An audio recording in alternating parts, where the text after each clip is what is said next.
বিরতির পর স্বাগত। এবার উত্তরপ্রদেশে দুর্নীতির গন্ধ, কারণ উত্তরপ্রদেশে এবার অঙ্গনওয়াড়ি বিভাগে কর্মী নিয়োগে দুর্নীতির অভিযোগ খোদ উত্তরপ্রদেশ সরকারের মন্ত্রীদের বিরুদ্ধে। অভিযোগের চিঠি প্রকাশ্যে আসতেই শোরগোল, বিরোধীরা এবার নিশানা করতে শুরু করেছে উত্তরপ্রদেশের মন্ত্রীদের, উত্তরপ্রদেশ পুলিশ, উত্তরপ্রদেশ প্রশাসন, উত্তরপ্রদেশ সরকারকে। বিস্তারিত জানবো, টেলিফোন লাইনে যুক্ত হয়ে গেছে প্রতিনিধি শতাব্দী দেবনাথ। শতাব্দী, উত্তরপ্রদেশে ফের দুর্নীতির অভিযোগ এবং অভিযোগের তীর রয়েছে খোদ উত্তরপ্রদেশ সরকারের মন্ত্রীদের বিরুদ্ধে। বিরোধীরা কি বলছে এখনো পর্যন্ত, কি জানতে পারছো? দেখো অঙ্কিতা, বিষয়টা হচ্ছে, দেখো সর্বপ্রথম আমি বলি যে খবরের শিরোনামে এই মুহূর্তে উত্তরপ্রদেশ উঠে আসছে, তাও আবার দুর্নীতিকে কেন্দ্র করে।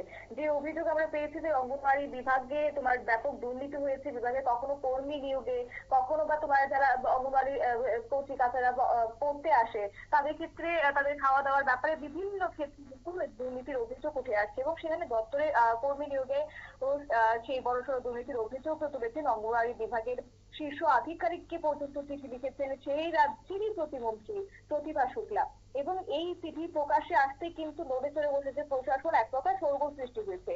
আর এই যে দুর্নীতি, সেই দুর্নীতির চক্রের বিরুদ্ধে কড়া ব্যবস্থা নেওয়ার আর্জি ইতিমধ্যেই সেই রাজ্যের প্রতিমন্ত্রী জানিয়েছেন।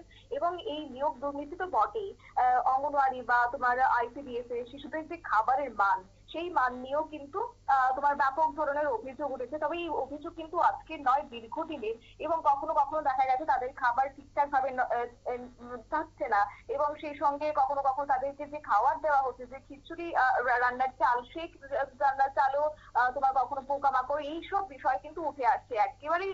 মানে সেই অভিযোগদের পক্ষ থেকেও উঠে আসার পর কিন্তু কার্যত সেই বিষয়টা খোদ প্রত্যক্ষ করেছেন সেই রাজ্যের প্রতিমন্ত্রী, এবং তারপরে তিনি কিন্তু দপ্তরের শীর্ষ আধিকারিককে চিঠি লিখেছেন।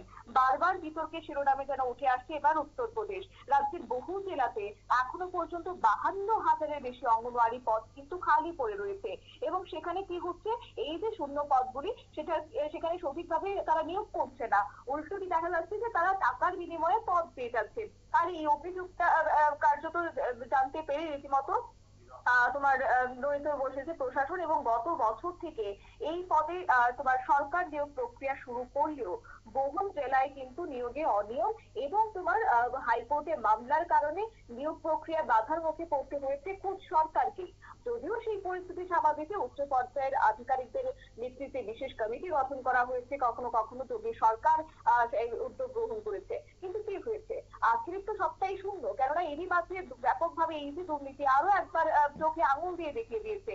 দুর্নীতির অভিযোগে উত্তরপ্রদেশের অঙ্গনওয়াড়ি বিভাগ, রাজ্যের যে অঙ্গনওয়াড়ি বিভাগের যে প্রধান রয়েছেন তাকে চিঠি লিখেছেন মন্ত্রী প্রতিমন্ত্রী, এবং তিনি অভিযোগ করেছেন যে এই যে 52,000 পদ খালি রয়েছে সেখানে টাকার বিনিময়ে নিয়োগ করা হচ্ছে অঙ্গনওয়াড়ি কর্মীদের, যার কারণে যারা যোগ্যরা রয়েছে তারা সেখানে পিছিয়ে পড়ছে, তারা আজকে কাজ পাচ্ছে না, এবং সেই বিষয়গুলি প্রশ্ন তিনি তুলে ধরেছেন। এবং এই নিয়োগ দুর্নীতি চক্রের বিরুদ্ধে যাতে করে ব্যবস্থা গ্রহণ করা হয় তাই নিয়ে তিনি চিঠি জানিয়েছেন, এবং একই সঙ্গে চিঠিতে আবেদন জানিয়েছেন প্রতিভা শুক্লা। এবং মন্ত্রীর যে এই চিঠি, সেই চিঠি পেয়ে কিন্তু কার্যত নড়ে চড়ে বসেছে উত্তরপ্রদেশের প্রশাসন, এবং এই চিঠিকে অত্যন্ত যেন গুরুত্ব দিয়ে দেখা হচ্ছে বলে কিন্তু মনে করা হচ্ছে উত্তরপ্রদেশের প্রশাসনের তরফ থেকে। এবং সেক্ষেত্রে আরো একটি বিষয় হচ্ছে যে উত্তরপ্রদেশের অঙ্গনওয়াড়িতে এই যে নিয়োগ দুর্নীতি, সেই অভিযোগ এর আগেও তোলা হয়েছিল, এর আগেও সেভাবে তোলা হলেও কোন রকম ভাবে গুরুত্ব দেওয়া হয়নি এই বিষয়টিকে, এক প্রকার সরকার এড়িয়েই গেছে।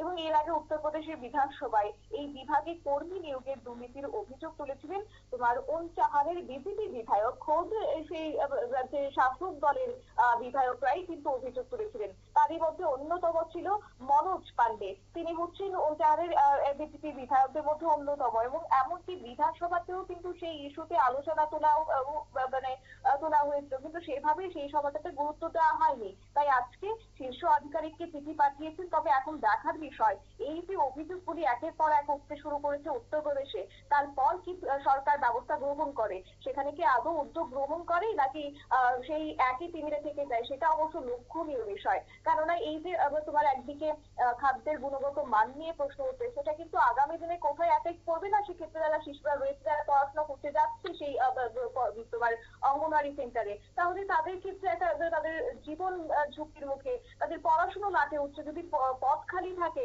যদি সেখানে অঙ্গনওয়াড়িতে শিক্ষকই যদি নিয়োগ না করা হয় তাহলে তাদের পড়াশোনা কোথায় যাবে? ভবিষ্যৎ তো আজকে প্রশ্ন চিহ্নের মুখে দাঁড়াবে। তাই সেক্ষেত্রে এবার প্রশাসন কি ব্যবস্থা গ্রহণ করে, সরকার কি উদ্যোগ গ্রহণ করে, সেদিকে অবশ্য তাকিয়ে রয়েছে অভিভাবক মহল।